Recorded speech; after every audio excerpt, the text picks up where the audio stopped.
എല്ലാ ദിവസവും അതിരാവിലെ ദൈവത്തിൻ്റെ തിരുവചനം ഭാഗ്യവചനധാരയായി നിങ്ങളിലേക്ക് ഒഴുകിയിറങ്ങുന്നു. ഭാഗ്യവചനധാര എന്ന ഈ ചാനൽ സബ്സ്ക്രൈബ് ചെയ്യാത്തവർ ഇന്ന് തന്നെ സബ്സ്ക്രൈബ് ചെയ്യുക. ഞങ്ങൾ അപ്ലോഡ് ചെയ്യുന്ന തിരുവചന സന്ദേശങ്ങൾ യഥാസമയം നിങ്ങൾക്ക് ലഭിക്കുന്നതിനായി ബെല്ലൈക്കൺ അമർത്തുക. ദൈവം നിങ്ങളെ അനുഗ്രഹിക്കട്ടെ. ത്രിയേക ദൈവത്തിൻ്റെ തിരുനാമത്തിന് മഹത്വമുണ്ടായിരിക്കട്ടെ. ഭാഗ്യവചനധാരയിലെ എല്ലാവർക്കും യേശുക്രിസ്തുവിൻ്റെ ധന്യനാമത്തിൽ സ്നേഹവന്ദനം. പ്രിയമുള്ളവരെ, മനുഷ്യരെ പ്രസാദിപ്പിക്കുന്നതിന് വേണ്ടി പല കാര്യങ്ങളും ചെയ്യുന്നതായി നാം കേൾക്കുന്നു, കാണുന്നു, പലതും നമ്മളും ചെയ്യുന്നു. എന്നാൽ മനുഷ്യർ ദൈവത്തെ പ്രസാദിപ്പിക്കുന്നതിന് വേണ്ടി എന്താണ് ചെയ്യുന്നത്? എല്ലാവരുടെയും ആഗ്രഹം ദൈവം എപ്പോഴും മനുഷ്യരെ പ്രസാദിപ്പിക്കണം എന്നാണ്. മനുഷ്യർ ചെയ്തു കൂട്ടുന്ന പാപങ്ങൾക്കും അതിക്രമങ്ങൾക്കും മോചനം ലഭിക്കുന്നതിന് വേണ്ടിയും ദൈവസന്നിധിയിൽ നിന്ന് അനുഗ്രഹം ലഭിക്കുന്നതിന് വേണ്ടിയും പഴയ നിയമകാലത്ത് ദൈവത്തെ പ്രസാദിപ്പിക്കുവാൻ ആദ്യമായി ദൈവസന്നിധിയിൽ ഹാബേൽ സമർപ്പിച്ച കാഴ്ചയോടെയാണ് ദൈവത്തിന് പ്രസാദം തോന്നിയത്. ഇത് കണ്ട് കായീന് കോപമുണ്ടായി. യഹോവയായ ദൈവം കായീനോട് പറഞ്ഞു, നീ നന്മ ചെയ്തിരുന്നു എങ്കിൽ നിന്നോടും പ്രസാദം തോന്നുമായിരുന്നു. നന്മയിലും കരുണയിലുമാണ് ദൈവം എല്ലാ കാലത്തും പ്രസാദിക്കുന്നത്. തുടർന്നും ദൈവത്തെ പ്രസാദിപ്പിക്കുന്നതിന് വേണ്ടി മനുഷ്യർ ദൈവത്തിന് യാഗങ്ങളും ഹോമയാഗങ്ങളും ഭോജനയാഗങ്ങളും അർപ്പിക്കുമായിരുന്നു. ദൈവത്തിന് പ്രസാദമുണ്ടാകുന്ന വിധത്തിലുള്ള കാഴ്ചകളല്ല ജനം ദൈവത്തിന് സമർപ്പിച്ചിരുന്നത്. നിങ്ങൾ എനിക്ക് ഹോമയാഗങ്ങളും ഭോജനയാഗങ്ങളും അർപ്പിച്ചാലും ഞാൻ പ്രസാദിക്കുകയില്ല, കാരണം തടിച്ച മൃഗങ്ങളെ കൊണ്ടുള്ള നിങ്ങളുടെ സമാധാന യാഗങ്ങളെ ഞാൻ കടാക്ഷിക്കുകയില്ല എന്ന് ആമോസ് പ്രവാചകന്റെ പുസ്തകം 5:22 യഹോവയായ ദൈവം അരുളി ചെയ്തു. ദൈവത്തെ നിന്ദിക്കത്തക്ക വിധത്തിലുള്ള മലിനവും മ്ലേച്ഛവുമായ കാഴ്ച വസ്തുക്കളാണ് ജനം ദൈവത്തിന് സമർപ്പിച്ചത്. അതുകൊണ്ട് ദൈവത്തിന് കോപമുണ്ടായി.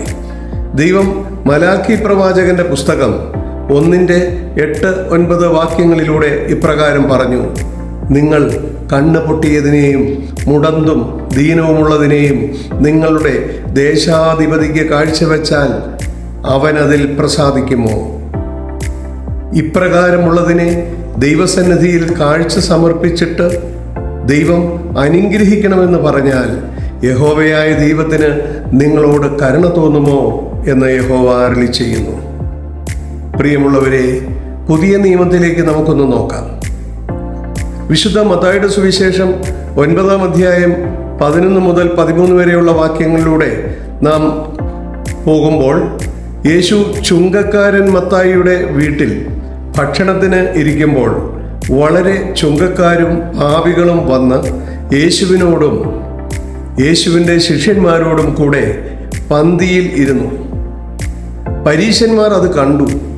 യേശുവിൻ്റെ ശിഷ്യന്മാരോട്, നിങ്ങളുടെ ഗുരു ചുങ്കക്കാരോടും പാപികളോടും കൂടെ ഭക്ഷിക്കുന്നത് എന്ത് എന്ന് ചോദിച്ചു.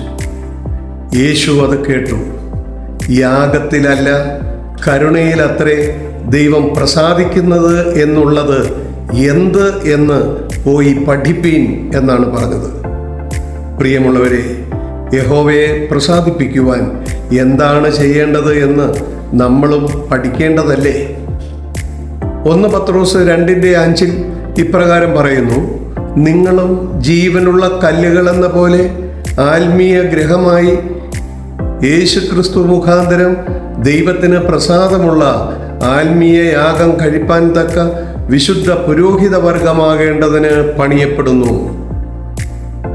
ദൈവത്തിന് പ്രസാദമുള്ള ആത്മീയ യാഗം കഴിക്കുവാൻ വിശുദ്ധ പുരോഹിത വർഗത്തിൽപ്പെട്ട നമ്മൾ ഓരോരുത്തരും എന്താണ് സമർപ്പിക്കേണ്ടത് എന്ന് പൗലോസ് അപ്പോസ്തലൻ റോമർക്കെഴുതിയ ലേഖനം 12-ാം അധ്യായത്തിൻ്റെ 1-ാമത്തെ വാക്യത്തിൽ പറയുന്നു: സഹോദരന്മാരെ, ഞാൻ ദൈവത്തിൻ്റെ മനസ്സലിവ് ഓർപ്പിച്ച് നിങ്ങളെ പ്രബോധിപ്പിക്കുന്നത്, നിങ്ങൾ ബുദ്ധിയുള്ള ആരാധനയായി നിങ്ങളുടെ ശരീരങ്ങളെ ജീവനും വിശുദ്ധിയും ദൈവത്തിന് പ്രസാദവുമുള്ള യാഗമായി സമർപ്പിപ്പീൻ.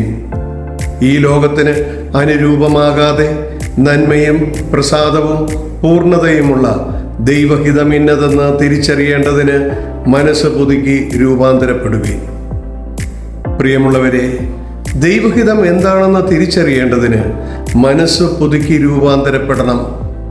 അപ്പോഴാണ് ദൈവം മനുഷ്യരോട് കരുണ കാണിക്കുന്നത് പോലെ മനുഷ്യന് സഹജീവികളോട് കരുണയും ദയയും കാണിക്കുവാൻ കഴിയുന്നത്. ഇങ്ങനെയുള്ള പ്രവൃത്തികളാണ് ദൈവത്തെ പ്രസാദിപ്പിക്കുവാൻ കഴിയുന്നത് എന്ന് യേശു തമ്പുരാൻ നമ്മളെ പഠിപ്പിച്ചത്. ഇപ്രകാരം ദൈവത്തെ പ്രസാദിപ്പിക്കുവാൻ ദൈവം നമ്മളെ അനുഗ്രഹിക്കട്ടെ എന്ന് പ്രാർത്ഥിച്ചുകൊണ്ട് എൻ്റെ വാക്കുകൾ നിർത്തുന്നു.